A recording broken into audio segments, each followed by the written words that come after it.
one student that just sat in the second time, you know. So, anyways, we have a great question here. I think what I'll do, I'll actually try to bring it. I'll bring it up on the screen for you. I'll kind of mix it in here. So it's kind of distracting, all these links and stuff here. But like a lot of mothers, my wife has collected a number of pictures which are stored in boxes, waiting to be put in albums. Can you recommend the equipment necessary to transfer pictures to digital that we can put on CDs or be displayed on a digital frame? I would like to buy the equipment for my wife for Christmas.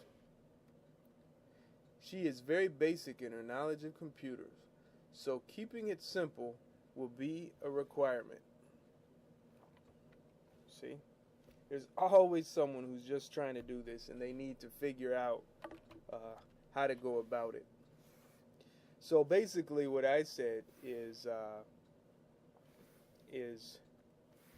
there are many ways to do this. And I tell this to everybody, because I'll tell you, my way, or one of my ways, but there's a lot of other ways. And that's one reason why I encourage people to join in on the live show, to share their ways. Whenever I'm teaching a live workshop, same thing.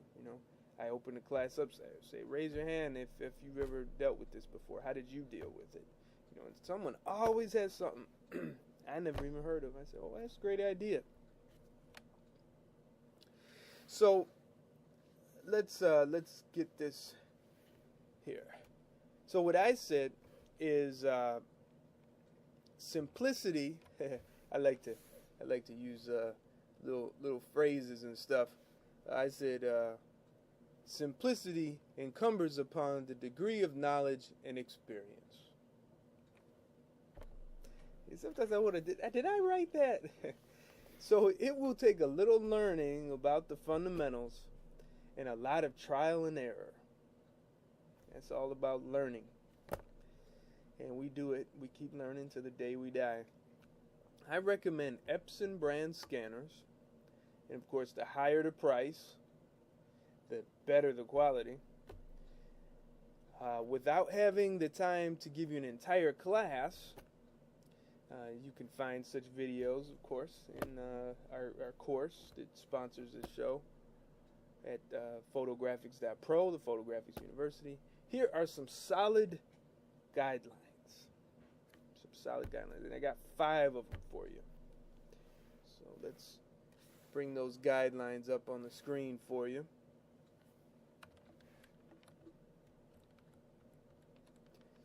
And we'll see if I could scroll over and let you see the whole thing.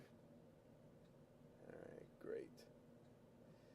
Scan big. Okay? Scan big. What does that mean? Scan big. I'm like, scan big. Okay, live large. Eat lots. No. What that means is when you put that picture on, if you're doing prints, in this case he's doing prints, some negatives maybe, you're scanning it in as a high resolution, at least 300 DPI, PPI. It's actually PPI, not DPI. DPI is what you deal with when in the printing side. PPI is the scanning side, the digital capture side, pixels per inch. High resolution and magnify it. Make sure it's big, so it scans in big. So if it's a 5x7 print, let's say, so you increase the magnification by 200%, 300% at 300 ppi. Or some people like to switch it around. They like to crank up the resolution to 1200 ppi or something like 600, 900, whatever. It ends up being the same thing. I like to just say magnification because it tends, I notice it's easier for people to think big, as in dimensions, as opposed to, resolution. I need to retouch those hiccups out of myself there. But that's what you get for live.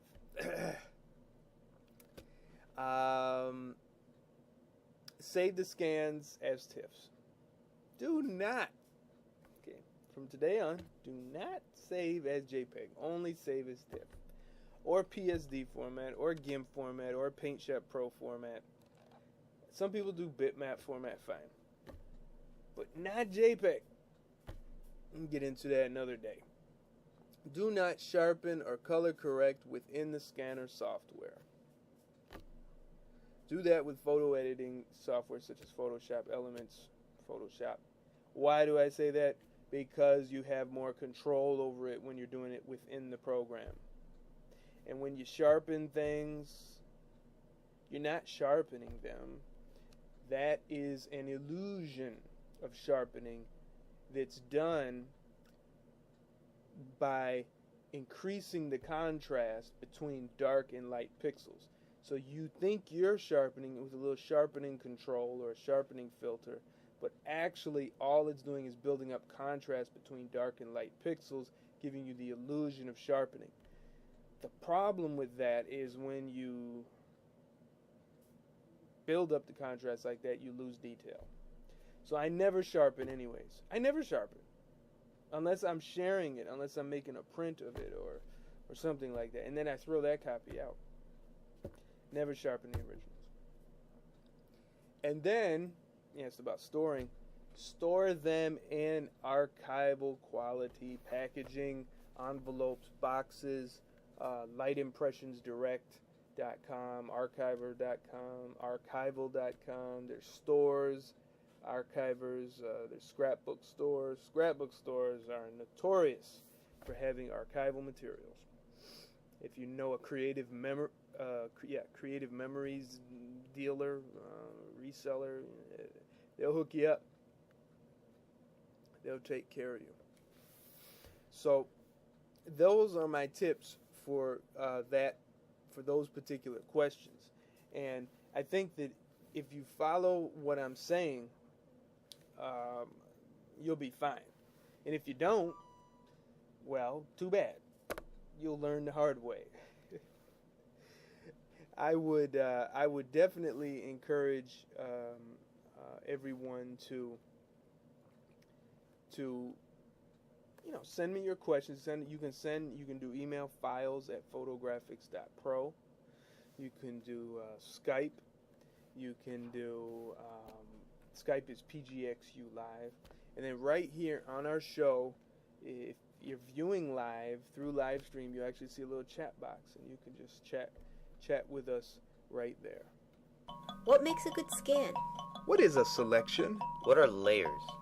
What is resolution? What is a JPEG? What is TIFF? What is RGB? How do I crop a picture? What is a zoom tool? What is a clone stamp? What are levels? My name is Eric Basir, and I have produced this unique photo restoration and retouching foundations video course to answer all these questions and more. In my classes and workshops, I have taught hundreds how to preserve and restore their personal photographic collections with Adobe Photoshop and Adobe Photoshop Elements. Now you can have me as your personal instructor in this 10-lesson course. After studying the videos and easy-to-read workbook, you'll finish with a firm foundation of how to use Adobe Photoshop or any other photo editing program confidently and correctly. Next week's show, we might do it on a different day because of, it might be pre-recorded, or we might even skip it because I'm probably going to be off, and there will be times where we won't have the show for various reasons, but please don't let that discourage you from joining in. I encourage you to send your questions to me. When you have a problem with Photoshop, I am your instructor. I am here. I have students who to this very day, they pay for the class or they buy the course and they don't send me questions. And they sit there and they get stuck on their problems and they're up all night. Well, I didn't want to bother you. Look, I'm here at your disposal in service to you.